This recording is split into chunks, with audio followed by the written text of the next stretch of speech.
안녕하십니까. 여기서는 파이썬 리스트의 컴프리헨션에 대해서 살펴보도록 하겠습니다. 리스트 컴프리헨션에 대해서 살펴볼 예정이고요.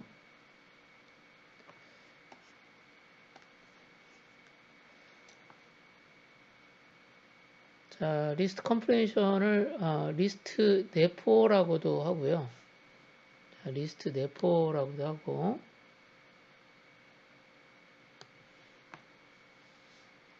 리스트 내포라고도 하고요. 또는 리스트 내장, 또는 리스트 축약이라고도 합니다. 경우에 따라서는 리스트 해석이라고도 하는데, 제 생각에는 리스트 축약 정도가 가장 적합한 의미라고 생각이 됩니다. 자, 우리가 리스트 컴프레이션은 어떤 거냐면, 리스트 안에, 자, 어디냐면 리스트 안에, 식으로 지정을 해서, 식을 지정해서, 생성된 것을 리스트로 구성하기 위한 기능입니다. 무슨 얘기냐면, 리스트 안에 값을 쓰는 값이 들어가잖아요. 값이 이렇게 들어가는데 리스트 컴프레hension은 이 뭐가 들어가냐면 뭔가 수식이 들어간다는 겁니다. 처리해야 될 식이 들어가는 거죠. 또는 함수 호출 같은 게 들어가기도 하는데요. 이런 식을 지정해서 새로운 리스트를 식을 지정해서 뭐 이제 값들이 생성되면 이 생성된 것을 사용해서 리스트를 구성하는 기능을 리스트 컴프레이션이다라고 하는 겁니다. 자, 그러다 보니까 리스트 안에는 식이 들어가고요. 조건식이 들어가고 그 다음에 여기 있는 것처럼 for와 같은 반복문을 사용하게 됩니다.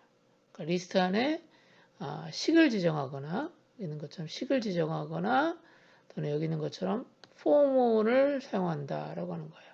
for문을. 자, 그래서 리스트 컴프레이션을 사용하면 여러분들이 그 여러 줄로 작성되어야 될 코드를 한 줄로 아주 짧게 작성할 수 있다라고 하는 장점이 있습니다. 이게 이제 우리가 리스트 컴프레이션을 사용하는 가장 큰 이유입니다. 그래서 제가 리스트 축약이라고 하는 말을 했는데 긴 코드를 작은 리스트 안에 있는 식과 그 다음에 조건, 그 다음에 반복과 같은 문장을 사용해서 새로운 형태의 리스트를 생성하는 거다라고 하는 겁니다.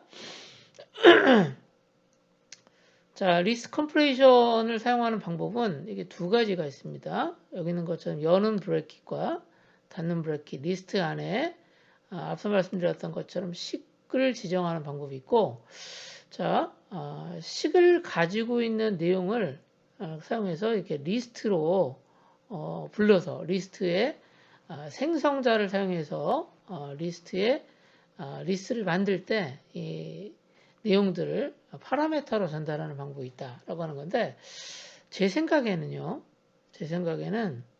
첫 번째 방법하고 두 번째 방법 중에서 첫 번째 방법을 대부분 씁니다. 첫 번째 방법. 자, 내가 지금 뭘 하고 싶은 거냐면 0에서 9까지의 숫자를 갖는 0에서부터 9까지의 숫자를 갖는 리스트를 만들고 싶어요.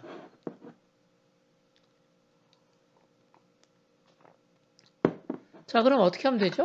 여기 있는 것처럼 내가 여는 브래킷과 닫는 브래킷에다가 0, 1, 2, 3, 기네요. 그렇죠? 여러 개의 4부터 해가지고 자, 해가지고 8, 9 이렇게 하면 된다는 거죠. 자, 이렇게 해가지고 이 값을 내가 A에다가 주면 돼요.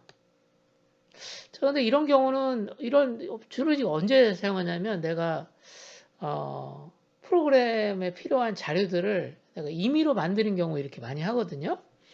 자, 그런데 이게 10개니까 상관이 없는데 내가 만약에 1000개를 만든다. 생각을 해보세요. 그러면 이 1000개의 자료를 갖는 리스트를 만들기 위해서 간단하게 내가 프로그램을 할 거예요. 그렇죠? 아마도 이제 포문 같은 걸 사용해 가지고 리스트의 값을 append 추가하겠죠. 자, 그런데 이런 부분들을 별도의 코드를 작성하지 않고 할 수 있다라고 하는 겁니다. 자, 어떻게 했냐면 이렇게 하는 거예요. 자, 여는 브래킷과 닫는 브래킷 안에 이렇게 포문을 씁니다. 자, 포문은 여기 있는 것처럼 for i in range죠. 그러니까 포문을 실행하게 되면 어떻게 되냐면 range 10이니까 0부터 자, 하나씩 증가해 가면서 9까지의 숫자가 계속 생성이 돼요. 그러면서 그 각각 생성된 값은 i에 들어가겠죠. 그 i의 값을 여기 리스트의 값으로 내가 지정하고자 한다라고 하는 게 리스트 컴프레hension이다 라고 하는 거예요. 뭐 동일한 방법으로 이렇게 쓰셔도 돼요. 같은 결과가 A, B에 만들어집니다. 자, 지금 설명했던 것을 조금 다시 한번 세부적으로 들어갈게요. 자, 지금 리스트 컴프레hension은 이 리스트 안에 여기 리스트 있죠? 자, 리스트 있죠? 이 리스트 안에 자, 여기 내가 포문을 이렇게 쓰는 거예요. 포문 뒤에서부터 한번 보면요. 포문을 잠깐 보면 자, 이 포문을 보면 내가 숫자를 10개를 생성해요. 그럼 이게 10개 생성된 것은 아마 0부터 9까지겠죠. 그럼 얘를 꺼내서 어디다 집어넣냐면 i다 집어넣어요. 이거 포문이잖아요. 그렇죠? 그런데 리스트 컴프레hension은 이 리스트 안에서 이 i를 바로 리스트를 구성하는 값으로 사용한다는 거예요. 자, 그래서 이와 같이 0에서부터 9까지 지금 포문에서 만든 값이 리스트의 값으로 생성된다라고 하는 거죠. 이게 리스트 컴프레hension의 가장 중요한 핵심입니다. 자, 그러면 또 다른 걸 한번 해볼게요. 지금 0에서부터 9까지 값들이 하나씩 만들어지는데 해당된 값에다가 5를 더하고 싶어요. 자, 그럼 어떻게 되죠? 처음에 0이니까 어떻게 되겠어요? 5가 되고 그 다음엔 6이 될 거예요. 그렇죠? 자, 이렇게 쭉 만들어질 겁니다. 자, 이게 쭉 만들어져서 맨 마지막에는 9니까 5가 더해지니까 14가 될 거라고요. 자, 그러면 자연스럽게 여러분들은 이걸 할 수 있도록 프로그램을 만들겠죠. 프로그램을 작성하겠죠. 아마도 포문을 사용해서 할 거예요. 그렇죠? 그런데 여기 있는 것처럼 리스트 축약을 사용하면 리스트 컴프레hension을 사용하면 자, 여기까지 똑같죠. 자, 그럼 i가 만들어졌잖아요. 그럼 실제 i 값을 가지고 여기다가 5를 더해요. 그러면 요 i 플러스 5의 값이 리스트의 값으로 하나씩 생성이 된다는 거예요. 자, 그래서 리스트 컴프레hension은 나름대로 확장성도 좋습니다. 리스트 컴프레hension은요, 포문만 쓸 수 있는 게 아니라 if문하고도 같이 쓸 수 있어요. 자, 그래서 if문을 쓰고 싶으면 어떤 조건에 따라서 어떤 반복을 진행하고 싶다. 그럴 때 if문하고 for문 같이 쓰는데요. 자, 이때 if문은 form은 뒤에 일단 이렇게 지정해 준다라고 가정하시면 됩니다. 자, 그러면 자, 내가 만들려고 하는 식이 여기 있겠죠. 요 식에 따라서 이제 실제 리스트가 생성이 되는 것, 리스트를 구성하는 값이 생성이 되는데요. 자, 포문을 사용해 가지고 지금 리스트에 있는 값을 변수에다가 집어넣어요. 그래서 이 변수를 이렇게 식에다 넣어가지고 생성하는데 이 과정에서 지금 뒤에 if문이 생기면 어떻게 하자는 거냐면 요 변수의 값에 대해서 다시 조건을 체크한 다음에 이 조건에 맞는 것만 여기 있는 것처럼 리스트에 값을 생성할 때 쓰겠다는 거죠. 뭐 리스트를 사용하는 방법 요겁니다. 자, 그럼 실제 어떻게 사용했는가 볼게요. 지금 바로 전에 보셨던 내용이 여기까지예요. 근데 뒤에 뭐가 붙었냐면 이 부분이 붙었죠. 자, 이건 뭐냐면 일단 자, 잠시만요. 여기 i의 값이 만들어지면요. 요 i의 값이 다시 조건 체크를 하는 거예요. 그래서 i의 값이 2로 나눴을 때 나머지가 0이면 즉 짝수이면 그때 그 i에 대해서 뭐 하라는 거죠? 자, 리스트에다 추가하라는 거죠. 자, 이건 뭐냐면 자, 0에서부터 9까지의 값 중에서 2의 배수인 것만 리스트의 값으로 들어가는 거예요. 그러니까 2의 배수인 것만 값으로 가는. 자, 어떻게 실제 동작되는가를 잠깐 보면 이렇게 동작된다는 거죠. 먼저 i가 만들어지잖아요. 자, 포문에서 i가 만들어지면 요 i의 값 중에서 어떻게 하라는 거죠? 자, i의 값 중에서 포문에서 나와 있는 여기 있잖아요. 레인지가 있잖아요. 그러면 이 레인지 잠깐만요. 레인지에서 만들어진 값이 여기 i 들어가잖아요. i에. 그런데 이 레인지에 들어가 있는 값 중에서 이게 i에 들어가 있으니까 이 값을 다시 뭐 하는 거냐면 2로 나눠요. 그 다음에 나머지가 0이면 그 값만 여기 i에 들어간다라고 이해를 하셔도 되는 거죠. 자, 이게 무슨 얘기냐면 자, 그래서 우리가 그 리스트 컴프레이션을 이해할 때는 여기 있는 것처럼 리스트에 있는 값 중 레인지를 통해서 만들어지는 10개의 값 중에서 자, if 조건에 맞는 것만 어떻게 한다? if 조건에 뭐 그거 외에도 사실은 여기 있는 것처럼 그 리스트 안에 포문이 몇 개가 있어요. 포문이 2개가 있잖아요. 자, 이렇게 해도 사용할 수 있어요. 자, 그러면 이렇게 포문이 if문과도 사용되지만 포문을 여러 개 쓸 수 있다는 거죠. 포문이 이렇게 2개가 사용되는 경우에는 어떻게 하냐면 처리할 때 뒤에 있는 포문부터 자, 포문이 2개가 있으니까 뒤에 있는 포문부터 처리를 한다는 거예요. 자, 그럼 어떻게 되겠어요?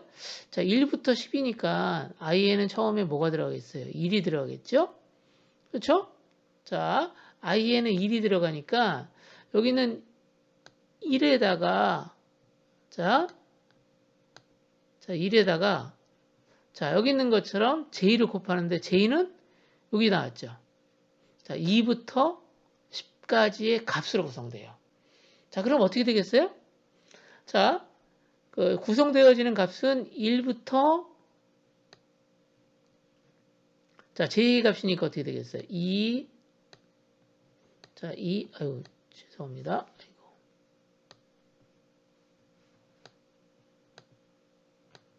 자,